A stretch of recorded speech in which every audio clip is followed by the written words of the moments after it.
for more rail taxes. The mayor makes his pitch. Good evening, I'm Kenny Choi. And I'm Yunji Denise. It's not something the mayor says that he wants to do, but something that has to happen to keep the project alive. KITV4's Brenton Noah joins us now to explain. Brenton. Yunji, the state's general excise tax is currently at 4%. That's the extra money that we have to pay on pretty much everything we buy in our state. But on Oahu, that tax is a 0.5 percentage higher at 4.5%. That extra 0.5 percentage goes to rail, and we're supposed to stop having to pay for it at the end of 2022. But the mayor says that can't happen. Honolulu Mayor Kirk Caldwell is used to hearing the criticism. There's letters every other day saying just stop. Tear it down and just go back to the status quo. The mayor says that's unacceptable. The city wants rail to stay on track, and to do that, it wants lawmakers to extend the 0.5% general excise tax indefinitely to help pay for the project.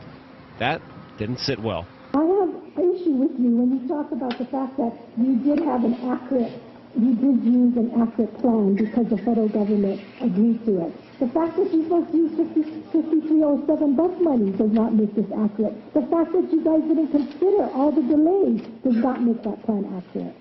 Can you tell the taxpayers of this state how much more on the hook they're going to be for this project that never had a viable business plan from the very beginning? Senator, I think I've answered that question too by telling you that we're looking at increased costs through when we open bids between $500 and $700 million. Caldwell says there's just two ways for the city to pay its rail bill. One is through federal money, and at the moment there isn't any more coming in.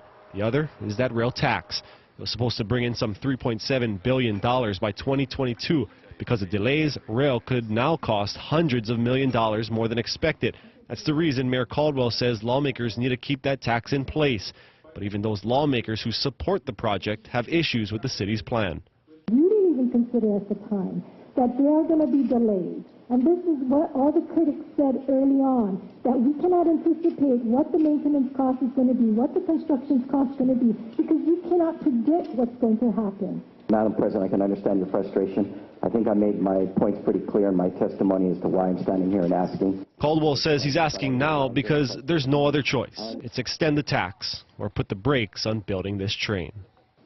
I'm here now because this is the last alternative.